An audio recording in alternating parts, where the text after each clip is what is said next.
Hey guys, welcome to Game Thread. I'm Haru and today's video I'm gonna teach you how to install DirectX. First thing you have to do is go to your favorite browser and open it. Once you already open it, just copy and paste the link that I provided in the description. Once you paste it, it will automatically download if you hit enter. Or just type in DirectX offline installer. Then hit enter. Click the first one appear from Microsoft because Microsoft already provided a link for DirectX installer and I highly recommend downloading here because it's safer. Then choose your language, but in my case I'll choose English because that's the language that I use. Then click download. So the installer will appear and ask you to download. So you just need to wait until this thing pop up. As you can see, it redirects to ADM, but if you use Chrome, it will automatically download it. So you can choose where do you want to save the file. In my case, I'll choose default, which is program folder. The file size is 92.62 megabytes and then I click start. Then as you can see, it's now downloading and I fast forward it so you won't waste time. As you can see, it's now finished. You can click open folder so that you can redirect to your file location. If you want to locate on your own, then click close and by simply opening your file explorer. Then locate the file where you saved it.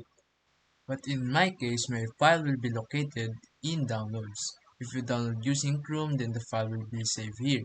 But I use ADM to download the file, then it will be located in the program folders. Then click the folder and as you can see we located the folder where we saved the file. I click minimize and I'll just copy and paste the file on the desktop.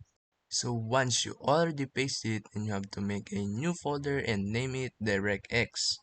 Because this folder will be the path where we extract the components and then I click the installer. Then we have to find the folder that we made which will be located on desktop and the name of the folder is DirectX. Then we have to click OK, then click again, then all of the components will be extracted in the exact same folder. Then just open the folder and as you can see, all of the components were extracted. Then we have to find a setup which will install all of the components at once. So once you already find it, you have to open it, then this will pop up and then click I accept the agreement. You don't have to connect to a Wi-Fi while installing it, but it depends on you. So you have to click next. Then as you can see, it's now installing all of the components on your PC. So guys, if you're having trouble about TLL files, then just comment down below and I'll make a video about it. So as you can see, we successfully installed DirectX. So if you find this video helpful, then leave a like and then subscribe.